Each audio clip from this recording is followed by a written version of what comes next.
Salah seorang warga binaan lapas anak Pak Jo ditemukan tewas tergantung pada teralis tahanan isolasi. Kepala Divisi Permasyarakatan Kemenkum Sumsel, Bambang Haryanto menjelaskan, korban sebelumnya beberapa hari belakangan ini mengidap sakit TBC sehingga ditempatkan terpisah. Ia menjelaskan bahwa korban pertama kali ditemukan oleh petugas piket yang berjaga pagi tadi. Mengantisipasi tidak menularnya penyakit yang diidapnya kepada warga binaan lain, korban ditempatkan pada ruang isolasi untuk sementara waktu. Sepengetahuan dia, tidak ada riwayat gangguan kejiwaan yang dialami oleh korban. Izin Pak, Buka masker aja Pak. buka ya. Oke. Izin Pak, terkait kabar adanya penghuni yang gantung diri tadi, gimana ceritanya Pak? Jadi hasil laporan dari anggota kami, tim kami yang diturunkan dari kantor wilayah, yang bersangkutan itu diduga menderita penyakit TBC, sehingga yang bersangkutan ditempatkan di kamar terpisah, ya bahasanya diisolasi lah.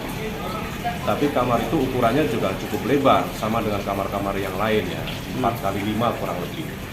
Dan dia dikhawatirkan nanti akan menular kepada anak didik yang lain, sehingga diantisipasi dengan cara dipisahkan itu.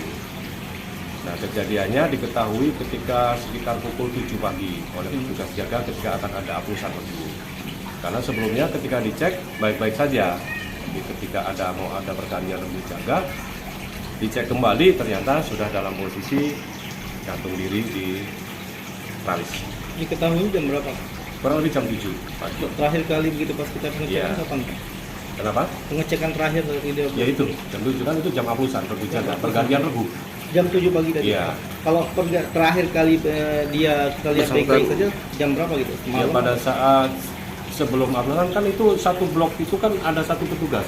Iya. Dan satu blok itu kan 2 lantai. Ya, Jadi hanya ada satu petugas karena kita kekurangan petugas. Nah, ketika ada kontrol masih baik-baik saja. Tapi ketika akan pergantian regu jaga, kan otomatis regu yang jaga pagi harus kontrol lagi ke situ. Ternyata sudah dalam posisi gantung diri. Pak izin, yang bersangkutan sendiri apakah ada latar belakang gangguan kejiwaan atau semacamnya? Sementara ini tidak ada, baik-baik saja. Anak ini kan baru beberapa hari yang lalu menjadi Tim Liputan Sumsel Update TV melaporkan.